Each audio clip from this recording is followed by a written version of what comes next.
안녕하세요. 다른 복음 두 번째 시간입니다. 지난 영상에서 시간 때문에 미처 다 나누지 못했던 내용을 오늘 나눌 텐데요.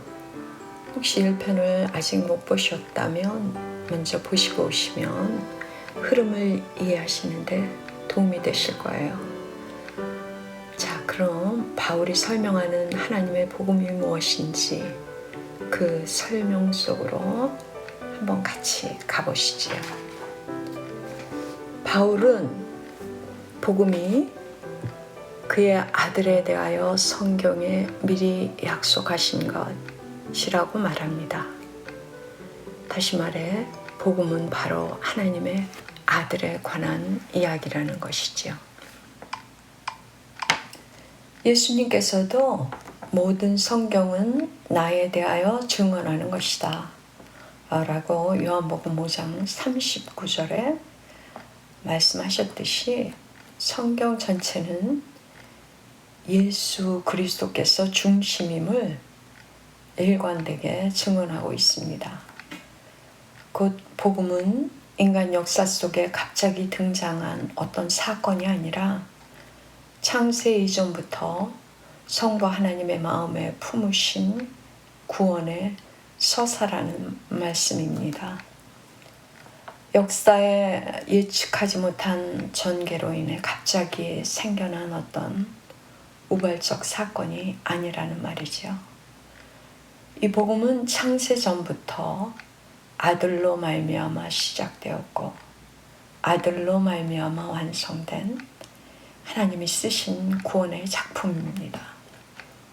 즉 예수 그리스도께서 복음의 주인공이자 시작이시며 또한 완성이십니다. 여담이지만 제가 만난 사람들 중에는 신약은 믿지만 구약은 믿지 않는다고 말하는 분들이 꽤 돼서 제가 많이 놀란 적이 있습니다. 그런 분들에게는 복음의 시작이 예수님의 공생애나 혹은 오순절 성령 강림 사건으로 여겨지는 것이 어쩌면 당연할지도 모르겠습니다. 하지만 성경은 분명히 말씀하고 있죠. 베드로전서 1장 20절에 보면 하나님께서는 천지를 창조하시기 전에 그리스도를 구세주로 이미 정하셨고 이 마지막 때에 여러분을 위해 그분을 세상에 나타나게 하셨습니다. 라고 말씀하고 있습니다. 이 말씀은 복음이 시간의 흐름 속에서 생겨난 것이 아니라 창세전부터 계획되고 예비된 하나님의 뜻이라는 사실을 분명히 보여줍니다. 예수님이 구세주로 창세전에 이미 정해지셨다 라는 이 말은 무엇을 전제로 하고 있을까요? 구세주라는 단어 자체가 타락한 죄인을 전제로 하는 말이기에 이는 인간의 타락 역시 하나님의 작정 속에 이미 포함되어 있었다는 의미로 읽을 수 있습니다. 곧 하나님의 계획 속에는 인간의 타락으로 인해 초래된 죽음, 또한 그에 대한 하나님의 구속, 그리고 그 아들이 죽은 자들의 구세주가 되셔서 그 아들 안에서 믿음으로 하나님과 연합되는 죄인들의 구원이라는 전체적인 흐름이 이미 담겨 있었던 것입니다. 이것이 바로 하나님의 아들에 관하여 성경 전체에 스며들어 있는 복음의 핵심입니다. 신약과 구약은 각각 독립된 계시로서 완전하지만 구속사적으로는 서로 분리될 수 없는 관계입니다. 비유하자면 구약은 씨앗이고 신약은 그 열매와 같다고 할 수 있겠죠. 둘은 함께 있을 때 복음의 완전한 그림으로 드러납니다. 신약은 구약의 성취이며 구약은 신약의 빛 아래서 그 실체가 명확히 드러나는 그런 관계입니다. 이 둘은 서로를 비추며 하나님의 구속 계획을 완성해가는 하나의 이야기로 연결되어 있습니다. 그러므로 우리는 비록 구약에서 예수 그리스도라는 이름이 직접적으로 언급되지 않더라도 그 행간과 행간 사이에 감추어진 그런 복음의 본체이신 예수 그리스도께서 계속해서 증거되고 있다는 사실을 염두에 두고 성경을 바라봐야 할 것입니다. 1장 3절과 4절에서 바울은 복음의 중심이신 예수 그리스도에 대해 이렇게 말합니다. 이 아들로 말하면 육신으로는 다윗의 혈통에서 나셨고 성결의 영으로는 죽은 자들 가운데서 부활하여 능력으로 하나님의 아들로 인정되셨으니 곧 우리 주 예수 그리스도시니라. 저는 예전에는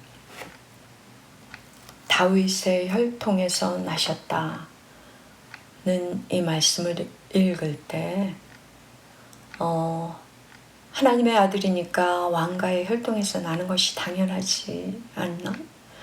정도로만 생각하며 별다른 의미를 부여하지 않았던 것 같습니다. 그리고 그렇게 생각하면서도 그것이 성경 전체의 흐름과 어떻게 충돌하는지조차 깨닫지 못했었지요. 어쩌면 이것이 익숙함에 젖은 해석의 어떤 한 예였는지도 모르겠습니다. 성경, 특히 로마서에서 육신이라는 단어는 우리가 단장하거나 보존할 대상으로 묘사하지 않는 점을 우리는 주목해야 할 것입니다. 오히려 성경에서의 육신은 특히나 로마서 안에서의 육신이라는 말씀은 죽어야 하고 십자가에서 끝장내야 할 우리의 죄된 본성, 원수로 그려집니다. 또한 성경은 하나님과의 관계에 있어서 혈통이나 육적인 조건의 개입을 철저히 거부합니다. 요한복음 1장 13절에서 찾아볼 수 있죠. 그런 의미에서 다윗의 혈통이라는 표현을 예수님의 왕족적 위상이나 육적 영광을 강조하는 식으로 해석하는 것은 매우 가난하고 편협한 해석일 수 있습니다. 여기서 바울이 주목하고자 한 단어는 혈통이 아니라 육신입니다. 곧 예수님께서 다윗의 혈통으로 나셨다는 것은 우리의 죄된 육신을 입으시고 그 죄를 대신 품고 십자가에서 죽으셔야 할 그런 육신을 입으셨던 분이라는 그런 고백입니다. 그리고 4절에서 바울은 그분이 성결의 영으로는 죽은 자들 가운데서 부활하심으로 능력으로 하나님의 아들이심을 드러냈다고 말합니다. 여기서 우리는 한 가지 표현을 주목하게 되는데요. 능력으로 하나님의 아들로 선포되셨다는 말씀입니다. 어떤 분들은 이 표현을 읽고 예수님이 그때부터 하나님의 아들이 되신 것인가 하는 의문을 가질 수도 있는데요. 하지만 바울의 의도는 분명합니다. 예수님은 본래부터 하나님의 아들이셨습니다. 그러나 그분은 이 땅에 오실 때 인간의 혈통을 따라 죄 있는 육신의 모습으로 자신을 철저히 감추고 오셨습니다. 부활은 바로 그 감추어진 신적 권위가 온 세상 앞에 드러나는 순간이었습니다. 여기서 선포되셨다는 헬라어 원어는 확정되다, 드러나다라는 뜻을 가지고 있습니다. 즉, 부활은 예수님의 정체성이 새로 부여된 것이 아니라 그런 사건이 아니라 이미 하나님의 아들이셨던 그분의 정체가 공적으로 드러난 결정적인 사건이었음을 밝히고 있습니다. 부활은 예수님의 지위를 높이거나 승격하는 사건이 아니라 공적이고 우주적인 그러한 선포였습니다. 예수 그리스도는 부활을 통해 하나님의 아들 되심이 만천하에 공적으로 선포된 분이십니다. 여기까지입니다. 지금까지 그 로마서 첫 번째 시간으로 1장 1절에서 4절까지를 살펴보았는데요.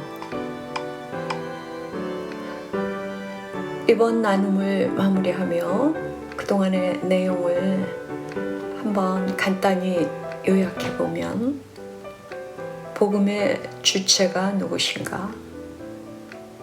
복음의 기원은 언제였으며, 또한 복음의 내용은 무엇인가에 대한 것으로 요약될 수 있을 것 같습니다. 다음 시간에는 사도의 복음을 부끄러워하지 아니하노니 라는 고백을 중심으로 복음이 우리 삶에 어떤 능력으로 작용하는지 나누어 보도록 하겠습니다.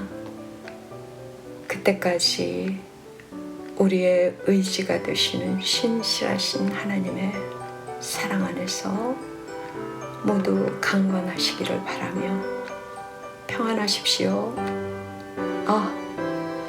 혹 질문이나 궁금한 점이 있으시면 댓글에 남겨주시는 것도 잊지 마세요. 안녕.